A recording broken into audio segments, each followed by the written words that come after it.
Hi friends, నేను మీ కిరణ్. అది 1911వ సంవత్సరం. పంజాబ్ లోని లాయపూర్ జిల్లాలో కాత్కార్ కలాన్ గ్రామం. తన స్నేహితుడు వేస్తున్న కొత్త తోటను చూసేందుకు తన 3 సంవత్సరాల చిన్న పిల్లాడిని భుజలపై ఎత్తుకుని తోటకు వెళ్లాడు ఒక తండ్రి. ఆ తోటలో పిల్లాడిని దింపి స్నేహితుడితో మాట్లాడుతున్నాడు. కొంత సమయం తర్వాత పిల్లాడు ఏం చేస్తున్నాడు అని చూస్తే ఆ పిల్లాడు చిన్న చిన్న గడ్డి పరకలు నాటుతున్నాడు. అది చూసి మురిసిపోయిన తండ్రి ఆ పిల్లాడి దగ్గరికి వెళ్లి, ఏంటి నాన్న, ఏం నాటుతున్నావు అని అడిగాడు.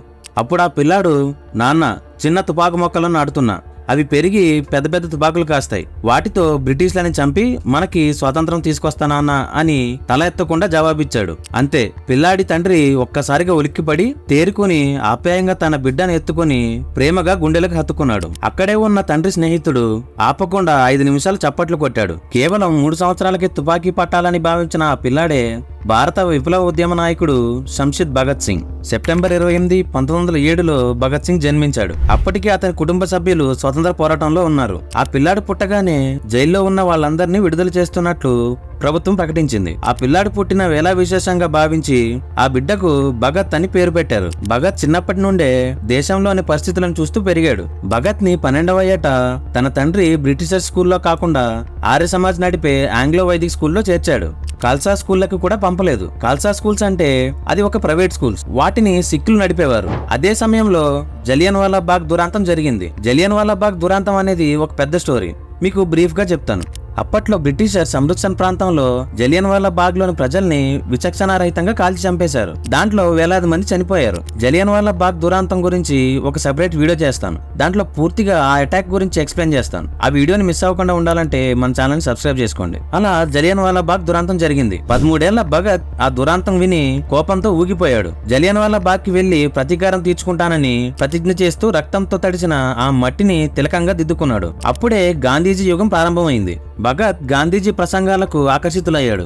గాంధీజీ స్వతంత్రం తీసుకొస్తాడని నమ్మాడు. సహాయ నిరాకరణ ఉద్యమంలో 13 ఏళ్లకే పాల్గొన్నాడు. స్కూల్లో విదేశీ వస్తువులను తగలబెట్టాడు. ఉధృతంగా జరుగుతున్న సహాయ నిరాకరణ ఉద్యమం చౌరీ చౌరా దగ్గర హింసాత్మకంగా మారడంతో గాంధీజీ ఉద్యమంని ఆపి ప్రభుత్వానికి లొంగిపోయాడు.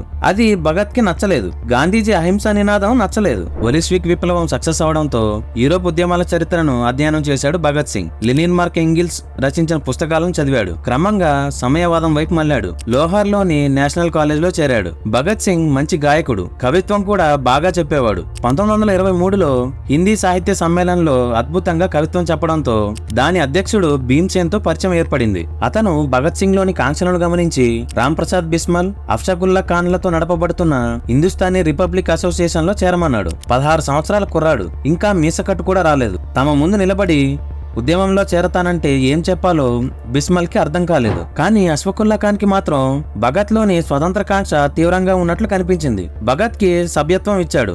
అక్కడ బిస్మల్ కవితలు భగత్ ని చాలా ఉత్తేజపరిచాయి. 1925లో కకోరి రైలు దోపిడీ జరిగింది. 1927లో బిస్మల్, అఫ్షాకుల్లా ఖాన్, రోహన్ సింగ్ లతో పాటు భగత్ బాబాయిని కూడా ఉరితీశారు. రామ్ ప్రసాద్ బిస్మల్, అష్ఫాకుల్లా ఖాన్ చనిపోవడంతో హిందుస్థానీ రిపబ్లిక్ అసోసియేషన్ ని హిందుస్థాన్ రిపబ్లిక్ సోషలిస్ట్ అసోసియేషన్ గా మార్చారు.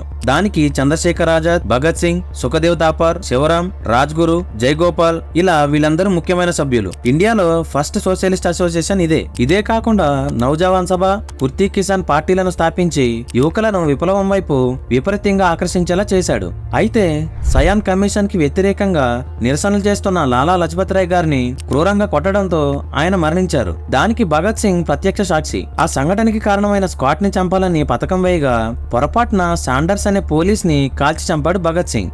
భగత్ ని, సుఖదేవ్ ని చనాన్ సింగ్ అనే పోలీస్ పట్టుకోగా వాళ్ళని వెంటాడుతూ వస్తున్న చంద్రశేఖర్ ఆజాద్ చనాన్ సింగ్ ని కాల్చి భగత్ ని, సుఖదేవ్ ని కాపాడి తీసుకెళ్లిపోయాడు. భగత్ ని కొన్ని రోజులు అజ్ఞాతంలో ఉండమన్నారు. అప్పుడు భగత్ సిక్కుల మత విశ్వాసానికి విరుద్ధంగా తల వెంట్రుకలు కత్తిరించి మారువేషంలో కరాచీకి వెళ్లిపోయాడు.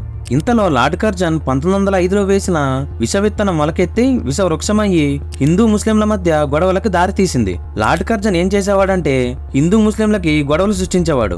అతని ఆలోచనలన్నీ భారతదేశాన్ని విభజించు, పాలించు అనే విధంగా ఉండేవి. అందువల్ల హిందువులకి, ముస్లింలకి గొడవలు మొదలయ్యాయి.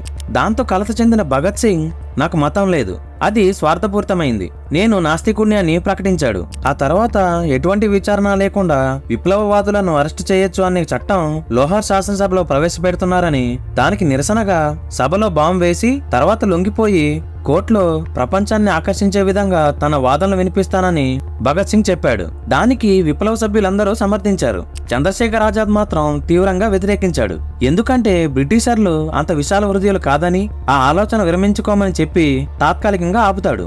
అయితే చంద్రశేఖర్ ఆజాద్ లేని సమయం చూసి డమ్మీ బాంబ్ ని లోహార్ శాసనసభలో వేసి భగత్ సింగ్ లొంగిపోయాడు. బ్రిటిషర్స్ విచారణలో శాండర్స్ ని చంపిన విషయం కూడా ఒప్పుకోవడంతో భగత్ సింగ్ కి, రాజ్గురుకి, సుఖదేవులకి ఉరిశిక్ష పడింది. 25 ఏళ్ల వయసులోనే ఉరిశిక్ష పడుతుందని తెలిసినా భగత్ సింగ్ చేసిన సాహసం, పోరాటం ఇప్పటి యువత, రాజకీయ నాయకులు భగత్ సింగ్ ని ఖచ్చితంగా ఆదర్శంగా తీసుకోవాలి.